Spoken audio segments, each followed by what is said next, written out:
Good evening, welcome, and thank you for joining us this evening for our conversations with CKG Traumedy with Roscoe Burnems. This will be a discussion of Roscoe's comedy poetry special, Traumedy, available on Amazon Prime. If you have not had a chance to watch Traumedy, don't go anywhere. You will find the conversation engaging and insightful, and I think you'll be very inspired to find the time to watch Traumedy. I'm Susan Lindsay, Director of Programs with the Cameron K. Gallagher Foundation, and this is part of our Conversations with CKG discussion series, a community platform which seeks to turn the whispered, hidden conversations about mental health into open, supportive, educational dialogue. Thank you to Jody Beeland, who will be managing the chat and Q&A this evening. At the bottom of your screen, you will see the Q&A feature. We ask that you use the Q&A to ask your questions. You can make comments in the chat, but if you ask your questions in the chat, sometimes it's kind of hard to find them in there. So we just ask that you use the Q&A, or you can raise your hand and Jody can unmute you. We will do our best to get to as many of your questions throughout the hour. A recording of tonight's conversation will be available on the Foundation website, ckgfoundation.org. We are joined by Douglas Powell, who is artistically known as Roscoe Burnems. A Richmond, Virginia native, Roscoe is a poet, spoken word artist, comedian, educator, father, and husband who has dedicated his craft to entertaining and educating with a focus on mental health. In addition to writing, performing, and producing Traumedy, Roscoe is a Nation Poetry Slam champion, TEDx speaker, 3-time published author of the books Fighting Demons, Chrysalis Under Fire, and God, Love, Death, and Other Synonyms, as well as Richmond's first poet laureate. Our first collaboration with Roscoe was earlier this spring when he graciously collaborated with us to make our intro video for our Resilience Toolkit, which is an e-learning course for middle school and high school students. So I'll be asking Roscoe to read a few of his poems throughout the hour. And I do want to provide a heads up that there is mature content and language in some of the poems. So if you have younger ears listening at home, just a heads up. And so welcome, Roscoe, and thanks for being here. Thank you for having me. I appreciate this. So for those who haven't watched Traumedy yet, I'm going to start with an overview of some of the childhood experiences that you talk about throughout the performance, just to kind of give some background and context. So you talk about your grandmother passing and your brother going to jail when you were 13, both of those. Great-grandmother, yes. Great-grandmother, okay. Who lived with you though, right? Yes. Lived in your home. Both of those happened close together.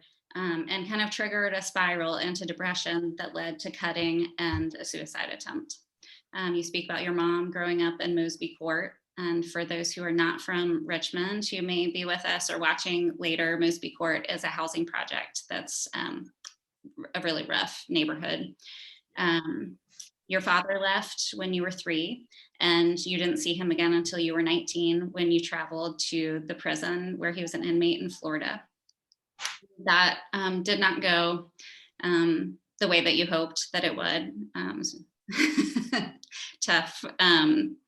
Tough, especially at 19. And so you talk about, when you're Black, you don't believe in depression and being told that you should just pray it away. So I'm interested, I'd like to start with learning about what the road was that you traveled, how you got from those childhood experiences to being here with us today. So like, how did you access mental health resources, and how old were you when you first realized like you needed to get some help? So the first time I was introduced to the term depression, it was a guidance counselor in high school. I think I might have been 16 or so. So not a whole lot of information there, but she was like, based on how you're behaving and some of the, the things that we're noticing, I think you're really like, this is what you're suffering with.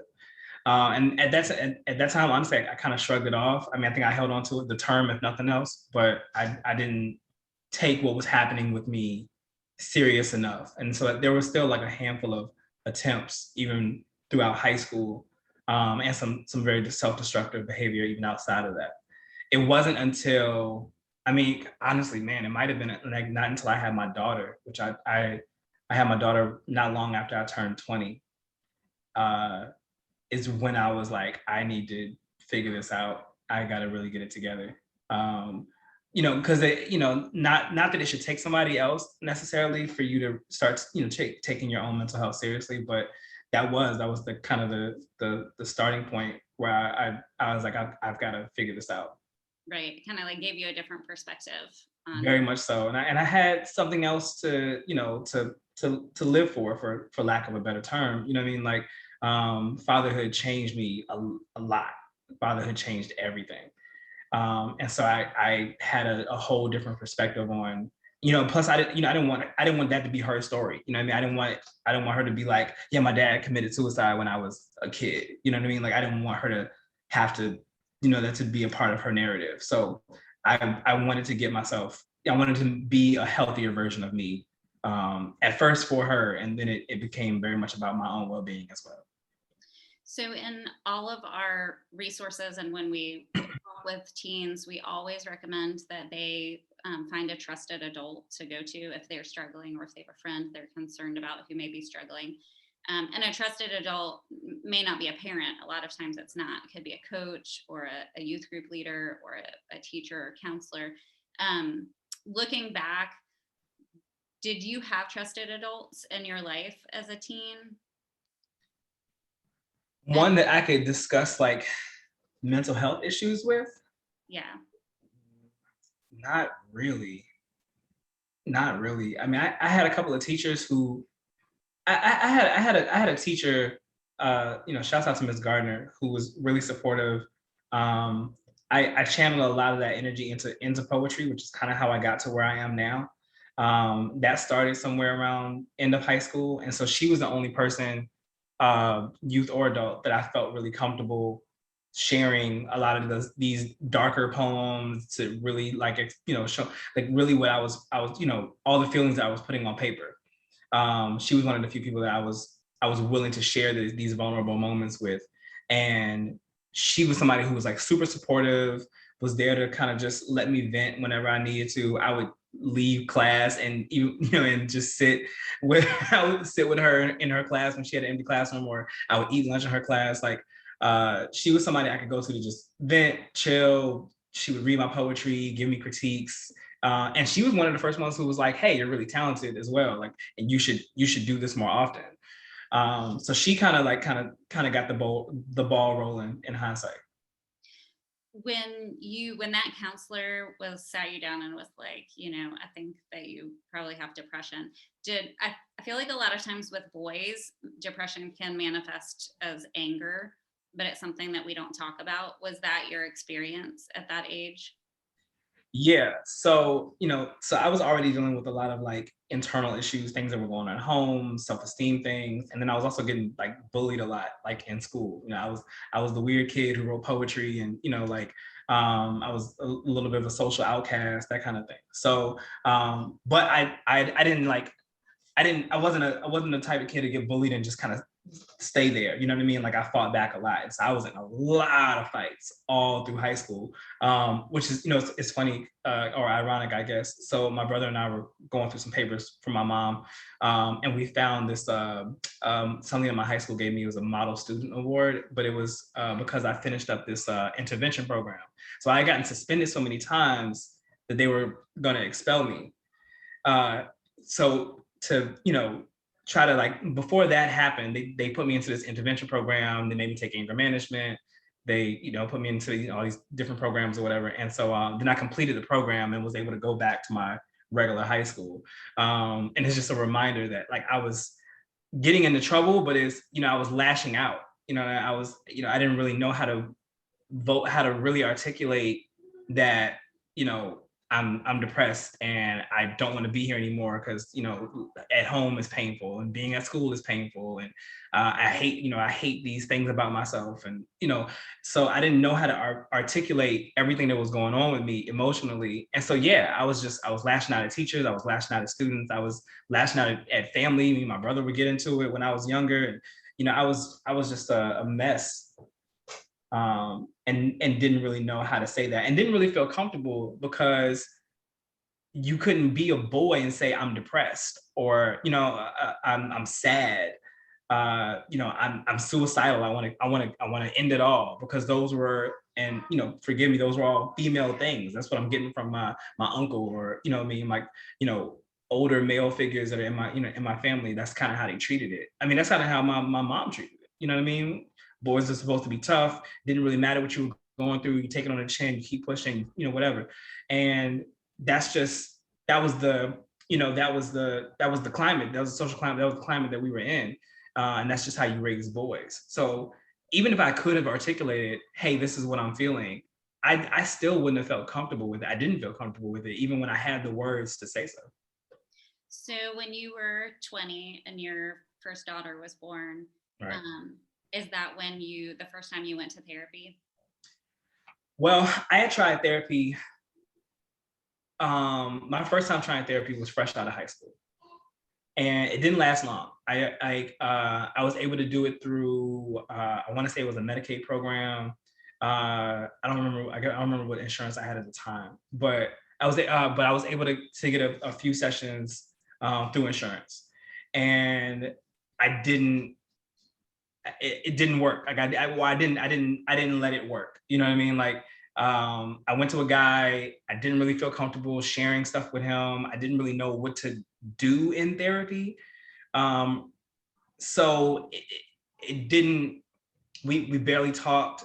It was really a waste. You know what I mean? That was my first attempt at therapy, and then I just kind of wrote it off for a while, and then tried finding a new therapist mid-20s, and then kind of hopped around. Like, finding a therapist is a lot like a relationship. You know what I mean? You got to find the person that fits you. And so, that took a while, and it was really discouraging at first, and I tried not to give up on it. And now I have an amazing therapist who I've been with for a couple of years now. But it was a process, a fairly arduous one. Did you have trouble finding somebody you felt like got you and like got the culture that you grew up in? And we know that there is a shortage of Black therapists. And so I would imagine that maybe that's a big divide. Yeah, definitely. Pardon.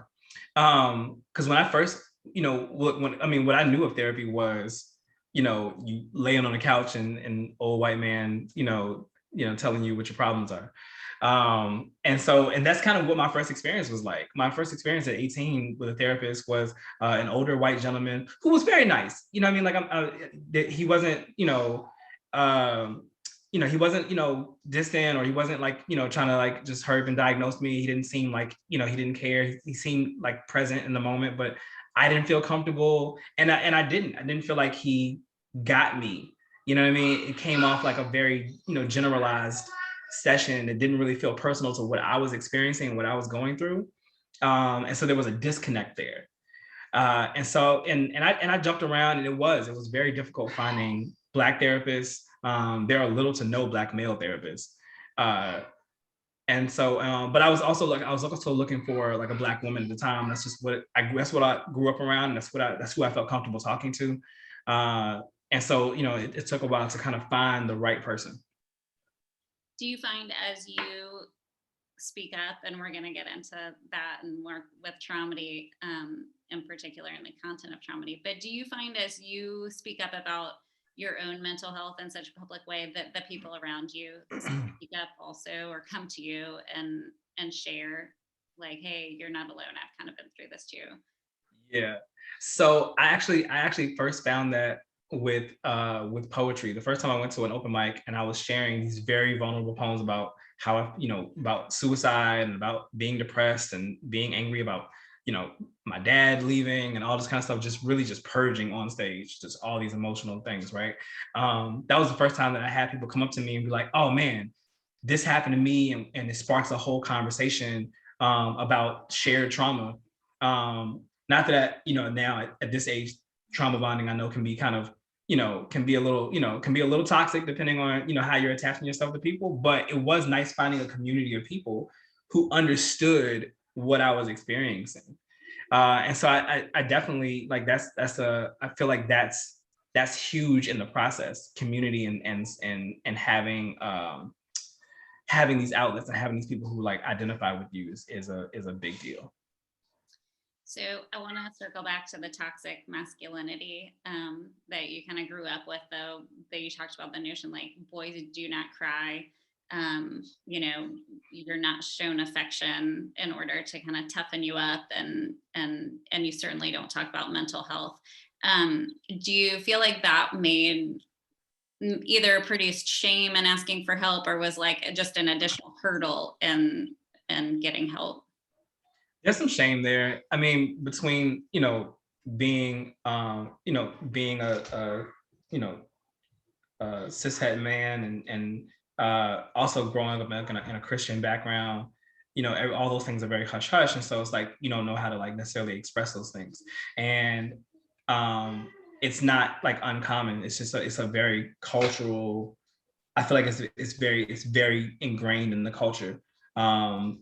Just that type of masculinity, or what defines masculinity.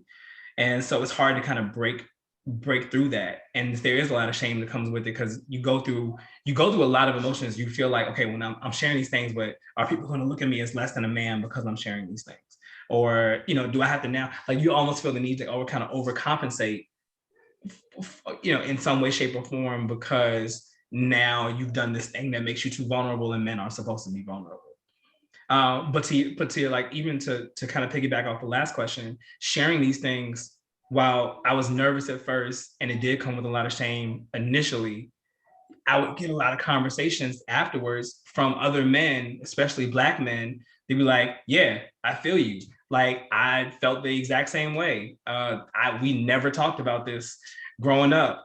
You know what I mean? Like, it took me years to even, come to terms with, what I was feeling at the time. And I felt like, I'm a boy, I'm a guy, I'm not supposed to feel this kind of way. And so it sparks a lot of conversations around what masculinity should even look like, or should it look like anything? You know what I mean? And maybe it's very individualized to the person. And I've been very fortunate and very grateful that I've been like an important part in destigmatizing what that looks like for men.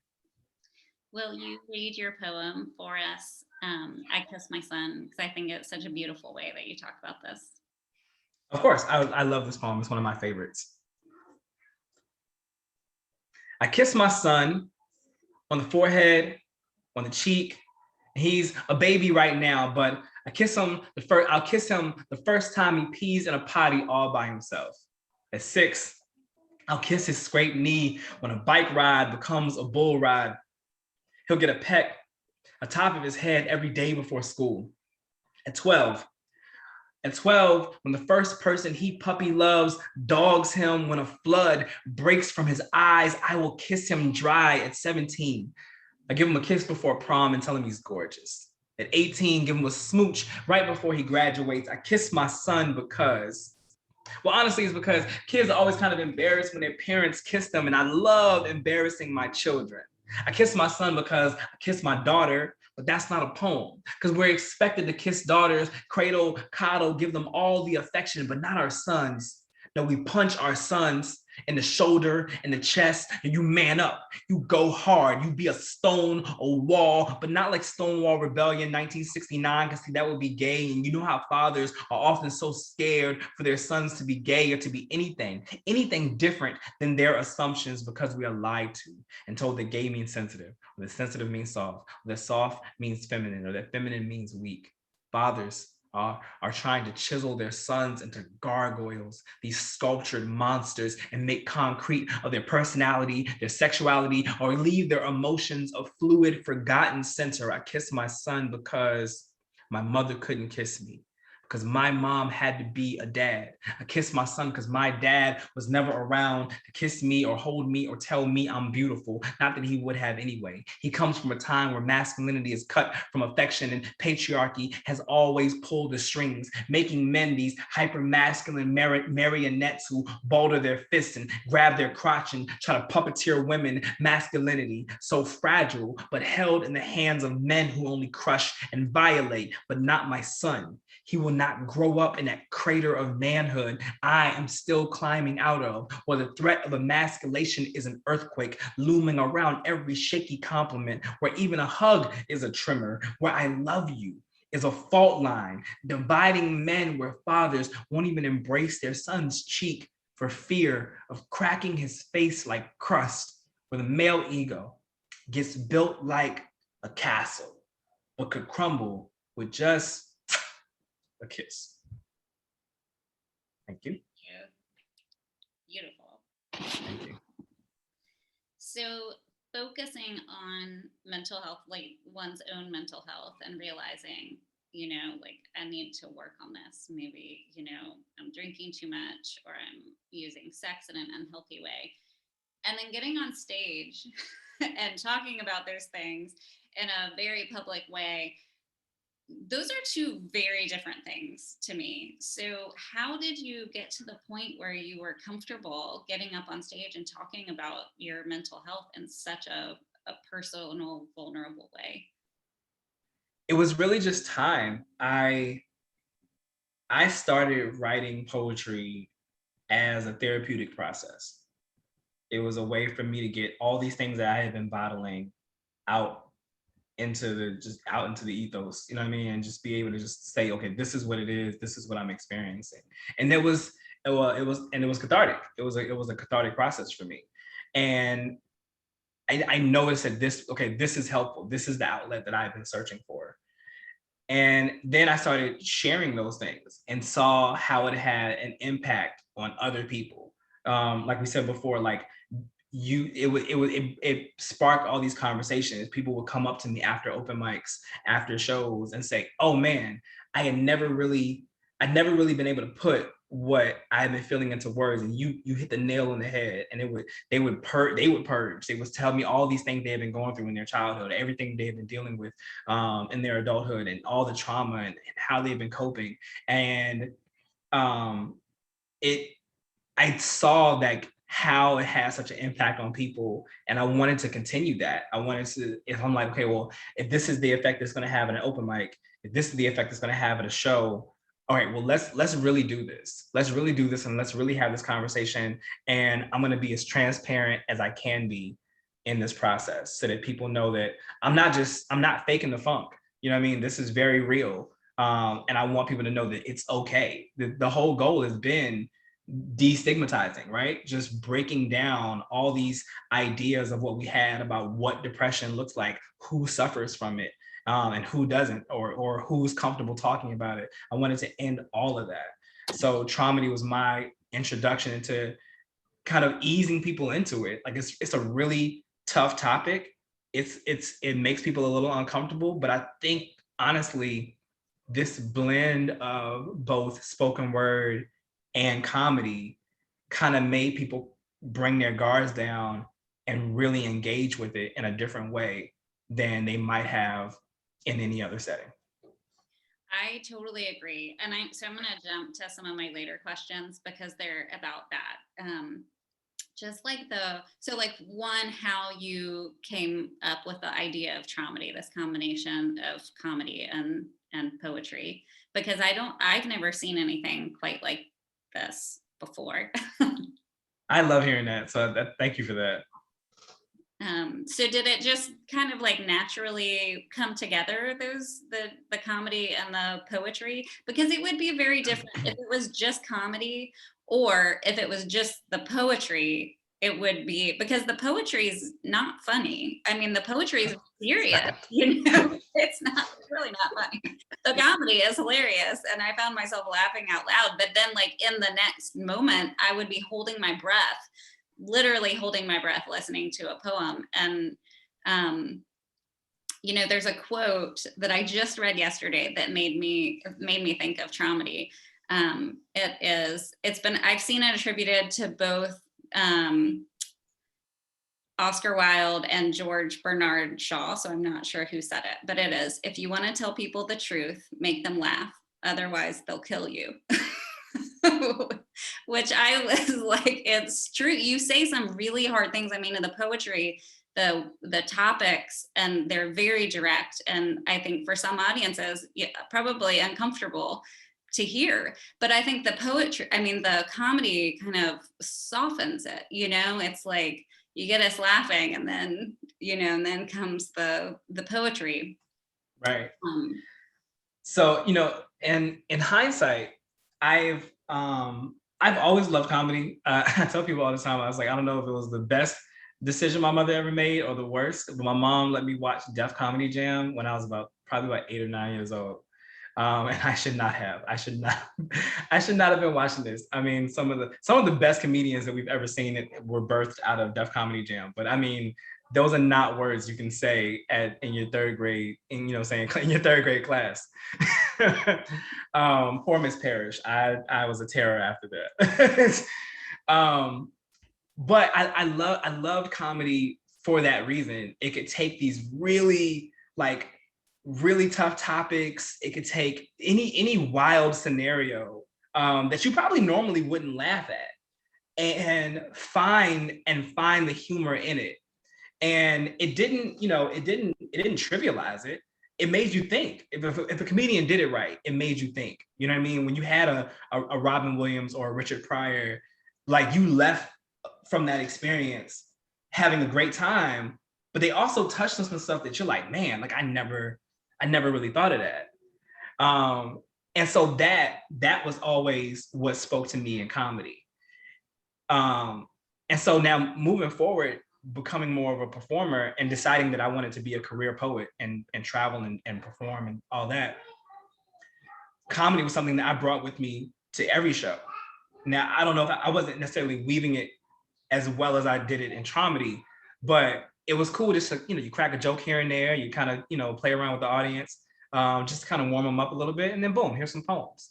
And so that's always been a large part of who I am, even in conversations with my friends. And so I got a big sister, Nikki was the one who was really like, you should do this. You want to do stand-up, and here you are doing poetry. You need to like blend these worlds together. And I told her I wanted to do it, but I was just too chicken, to really push it. And so she was on me all the time. You've got to try it. You've got to at least try it just to say you did it, check it off your bucket list. And so then she helped me kind of map it out, and here we are. But comedy's always been a large part of who I am. I think it's healthy. I think people need to laugh, especially when you have something that can be as triggering as mental health, talking about mental health, and talking about depression, and talking about suicide, and all these very triggering things that come out of these really traumatic experiences. I didn't want people, I knew I wanted to put a show together, but I didn't want to leave people feeling like that, just leaving them feeling triggered. So I wanted them to feel resilient at the end. I wanted them to still come to the show and have a good time. And it's like, well, let's blend this, these worlds together, and just see what happens. There's another quote by Mark Twain that I want to read and get your thoughts on. The secret source of humor itself is not joy, but sorrow. There is no humor in heaven. So can you speak to the idea that comedy works because of sorrow? And does that ring true in your experience? Something that's popped up in my life more often than not is balance. Just that the word balance, the idea of balance. And I think that quote speaks to balance within the human experience. If there is no pain, like, do you really know what joy is, right? If you haven't experienced it in some way, shape, or form, not that everything has to be traumatizing, but if you haven't felt pain, then how do you really appreciate the joy that you have in your life? And if there is no sorrow, then do you what is there what is the juxtaposition to that? You know what I mean? Like, is there really comedy if you don't have any sorrow that exists in the world? And so I think life is often about balance. And for as long as there is pain, there will always be comedy, and there will always be these refreshing moments, and vice versa. So I think a lot of comedy is birthed out of that. You know what I mean? It's birthed out of pain. I think Robin Williams is probably the best example. That was one of the, I don't really get too caught up in celebrity deaths, because because we're so far removed from it. I mean, it's sad, you don't want anyone to pass and like that, but sometimes it doesn't hit because it's not as close to home. But Robin Williams passing, like, it sat me down. He was one of my favorite comedians, and he talked really candidly about everything from addiction to society. He didn't hold back anything, and he was very transparent. And so to see somebody like that who channeled all that into this hilarious energy, pass in such a way, just it proved so many things to me about what mental health can look like, when somebody's dealing with trauma and all these things that they're internalizing and not necessarily discussing, and how we often put a smile on our face, right? And it just showed the duality of the human experience, you know what I mean? And a lot of that comedy was birthed out of all that pain that he was keeping from fans. When you talk about Robin Williams and Traumedy, and it made me think and wonder, like, is the, you just said, like, it's a positive coping strategy, like comedy, and it is healthy and to laugh and to have that balance, but it also made me wonder, like, could it be used as an avoidance strategy?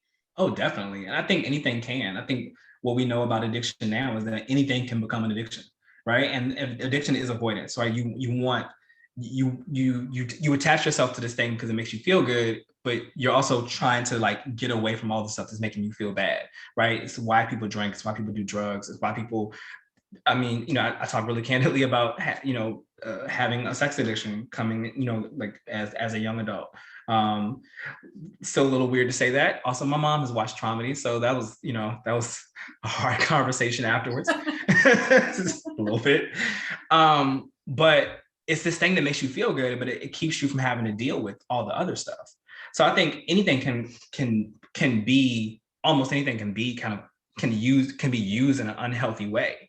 And I think that's also very indicative with Robin, right? Like, here he is, he's given us this brilliant comedy, but he's not dealing with all the pain, and finding healthy ways to cope. You know what I mean? So what could have been or might have even started out as a healthy outlet became just this way of just kind of masking everything. Right. In your TEDx Youth RVA talk titled Rewriting Masculinity, you open by saying, and I'm going to quote you, I said I was going to start going to therapy more. I was looking for a couch and found a stage. This is kind of what this has become for me. Poetry, writing, it was cathartic, therapeutic. I needed it. It was the release that I needed when my depression was at its peak. Yeah. One of my favorite poems in Traumedy is about Black people turning pain into art. And I would like to ask you to read or perform your poem, Children of the Drum, for us. Sure. Thank you.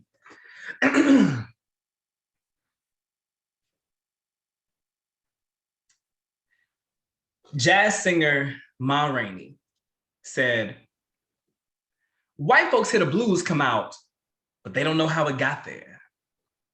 So I give you this timeline of history and music.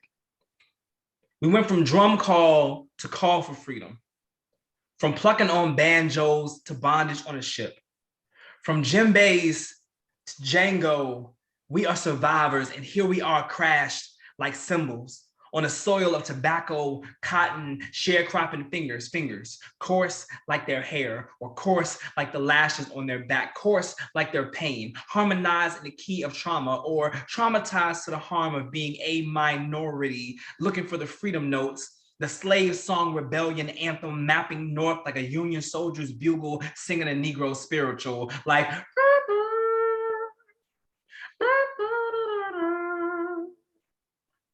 and the same fingers that had been plucking the necks of blues and folk guitars were the same fingers that had been plucking tear-soaked ropes from their necks. Who but us could unhinge a noose and turn it into an instrument?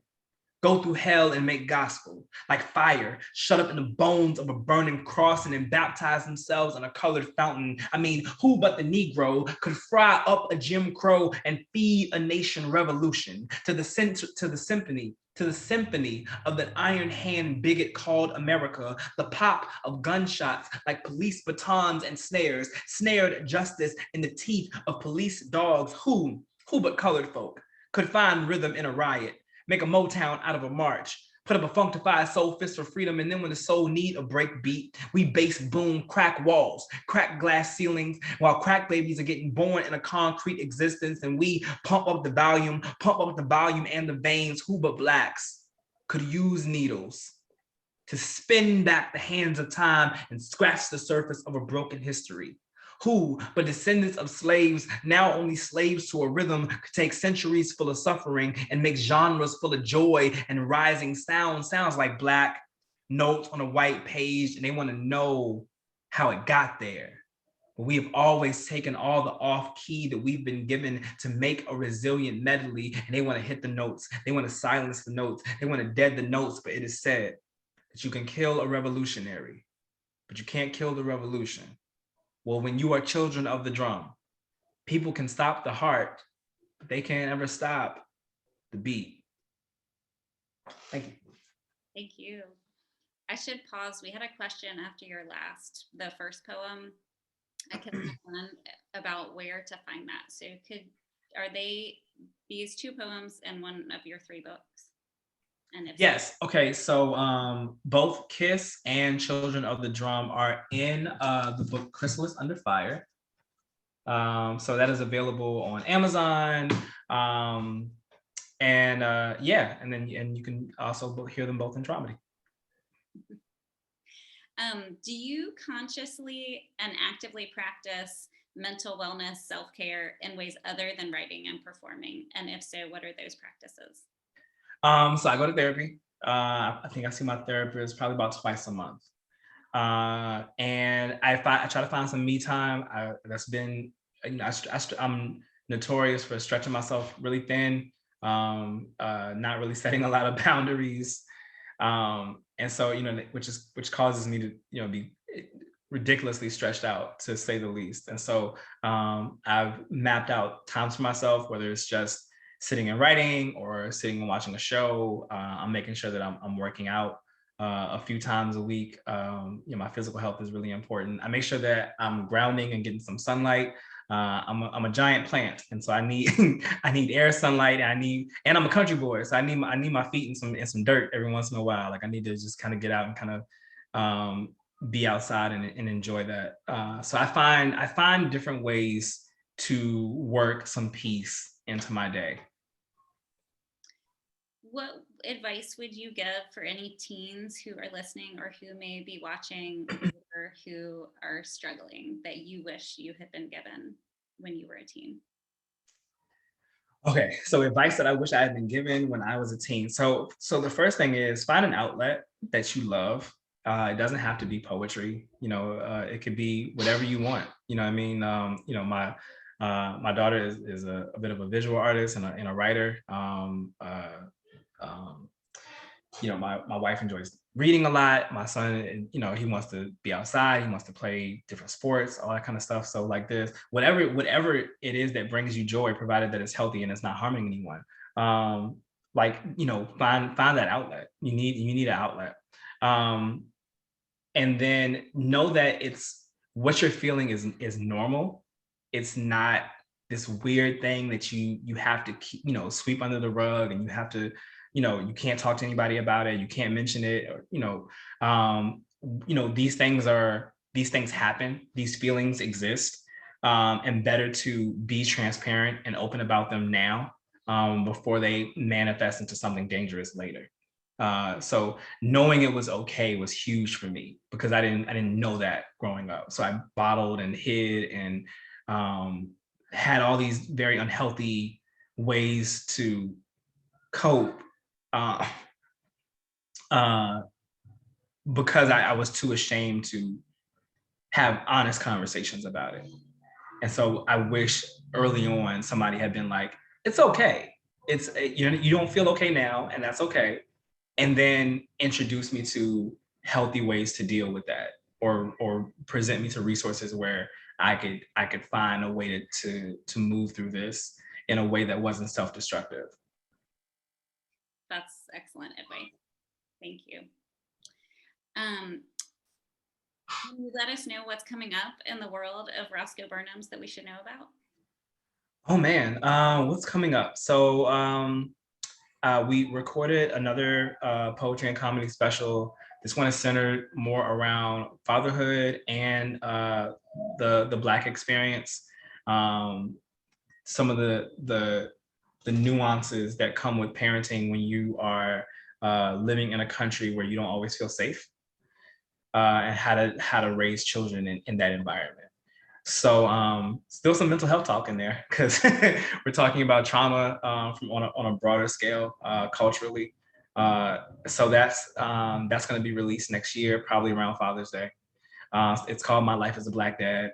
We filmed it on Father's Day this year, and so we're in the editing process now, or we'll be starting the editing process very soon. I'm not doing too many events just yet. I have a really big poetry slam coming up that people can attend. It's one of the biggest poetry, or the biggest poetry slam that we've ever done, that anyone has ever done in the state of Virginia. $1,500 on the line. Poets are coming from all over the country to come and perform. It's, you know, I love spoken word, and so I'm happy to as poet laureate, to introduce the city that I love to this art that I love in a way that I've seen it done nationally and, you know, around the country. So 16 of the best poets from across the country are coming to compete here October 1st. So it's called this October 1st? Yes, it's October 1st. It is called the Food for Thought Poetry Slam. It's going to be a lot of insightful poetry about race, about privilege, about mental health. We pick poets that we know speak to things that society needs to hear, even if they're a little uncomfortable hearing it. So it's definitely going to be very thought-provoking. I'm hosting alongside a friend of mine named Breeze the Poet. So we're going to have a good time. We're going to laugh. We're going to cry. We're going to do all those things. And it's going to be a really, really good show. So yeah, that is happening October 1st. And people can find more information about that if they have Instagram. You can go to @foodforthought_poetry. Awesome. Could you speak a little bit to what you're doing with the Richmond Public Schools and the poetry slam between schools? Yes, so I'm really, really excited about that. We've had a few hangups. Beginning of the school year is always a little difficult for educators. So, but we're gonna get this going soon, and that is a poetry slam tournament amongst the high schools. So the idea is to organize poetry clubs, poetry teams, spoken word teams at all the high schools. Pair them up with a mentor, a coach, a poet in the city, and then have the high schools compete against each other in a friendly poetry slam tournament. Awesome. That's really exciting stuff coming up. I'm excited. I can't wait for that. Some of the most brilliant minds are the youth. And so when you give them a space where they get to speak candidly and speak honestly, you learn a lot. So I'm very excited to do this. Awesome. I'm going to pause and see if we have any participant questions before we wrap up with our last poem. Okay. Any questions out there? You can either raise your little hand where it says raise hand at the bottom, or you can type your questions into the Q&A.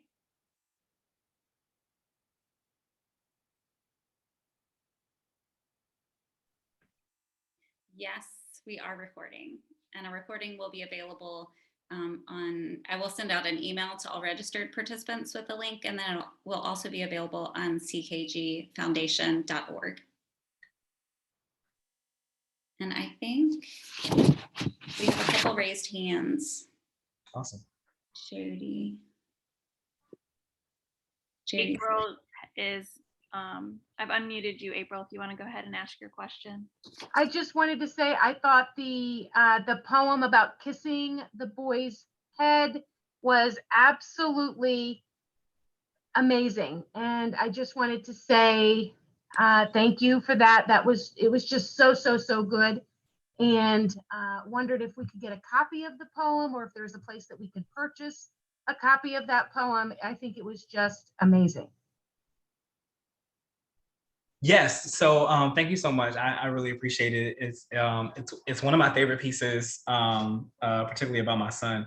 And yes, and that poem is available. It is in my second collection, which is available online. It is called Chrysalis Under Fire. It is a black cover with a flaming butterfly on there. Okay. So you can purchase that book online, and that poem is featured in that collection. Thank you. Grace, do you want to go ahead and ask your question? Yes, hello. I wanted to share again about I Kiss My Son, that poem. And I just wanted to actually share with you a story that a father shared with me, that after he saw your special, Traumedy, on Prime, that poem affected him greatly. He had quite a tumultuous relationship with his father. And it took him about a month, but he asked his father to just listen to that one part of the program.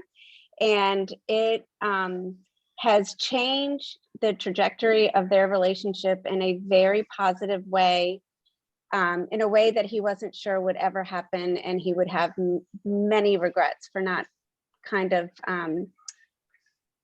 having some loose ends tied up. And he's very honest and has said he'll never have a close relationship with his father, but it definitely mended a lot and opened his father's eyes to some things he thought he would never be open to. So Roscoe, I just hope you know you're making a difference in ways that you have no idea on that kind of ripple effect. And I just want to thank you for all your work.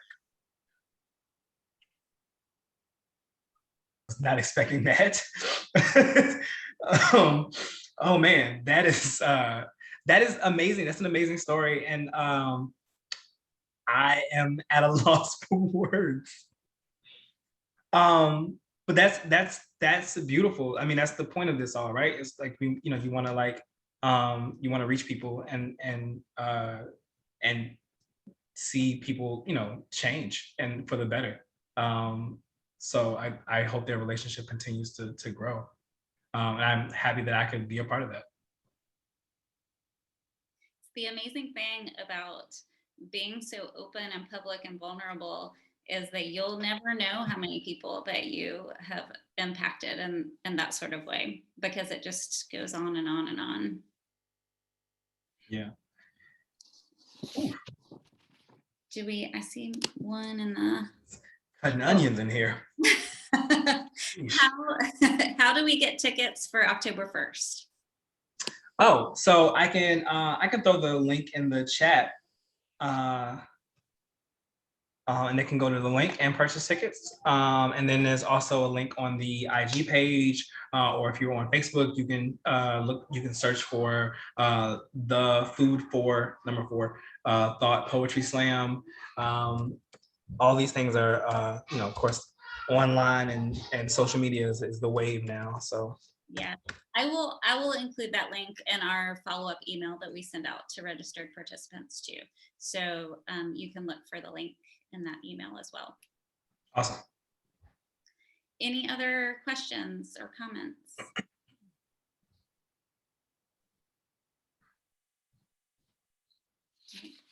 All right, I'm going to ask you, Roscoe, that you read one more poem, that you wrap up our talk with a poem that you read in our intro to our resilience toolkit, called A Lesson Plan on Conquering Depression. I have the page and I lost it. Oops, sorry, it's because I'm from my book. Sorry, y'all. Here we go. Lesson plan on conquering depression. Stare at the mirror, naked. Point out all the best, then all the worst, physical or not, and realize the mind and the body are similar in the sense they are both made of clay, and you be a potter's hands. You cry, but do not weep in vain. Hide everything sharp, knives, the scissors, the razors, the mistakes, the regrets. And you build castles from salt water and sand. You pack tight. Depression comes in waves. Construct a strong foundation in knowing this too shall pass. And then you breathe. You live even through the death.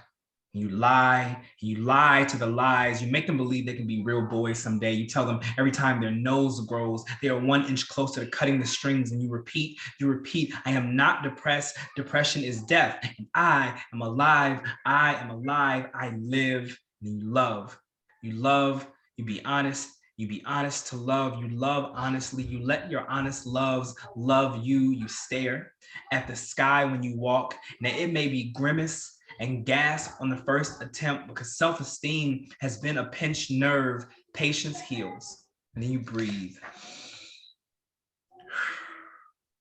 You create instead of wishing for better days. Because wishing is for stars and children. Wishing doesn't go anywhere. Wishing withers and wilts. Wishing has no blossom. Wishing is a verb, but wishing is not an action. Right. Until your hands can only grip pencils, pens, and loved ones. You write, I am more than Vicodin and Hennessy. I am more than nameless orgasms. I am more than the notches carved into wrist and thighs, more than the last kiss to a puckering barrel. You read the suicide notes you have buried like old love letters. You read them with a mouthful of puns. You read them ridiculous until you can't take this blue funk seriously anymore. And you breathe and you stare and you cry and you build and you breathe and you live and you love and you stare and you breathe and you create and you write and you read and you breathe and you breathe and you breathe and you repeat and you repeat and you repeat and you repeat and you repeat and you repeat. Thank you. No matter how many times I hear you perform that poem, I still hold my breath every time. It's so powerful. Gotta breathe. I guess. I know it's exactly the opposite of what you're saying. It's so powerful. I'd like to thank everyone again for joining us this evening. If you have not had the opportunity to watch Traumedy, I hope that this inspires you to check it out. Look for an email in the coming days with a link to the recording of this event, and it will also be available on ckgfoundation.org. Roscoe, thank you so much for speaking up and for sharing your art and your insight on mental health with us. Thank you, Jody Beeland, for managing the Q&A and chat this evening. Our next Conversations with CKG is Drugs and Alcohol, Effects on Teen Mental Health on October 20th at 7 p.m. Eastern Standard Time. Our guest expert will be Ashley Morgan Sukup, licensed marriage and family therapist with Summit Emotional Health. Teens are welcome and encouraged to attend with their parent or trusted adult.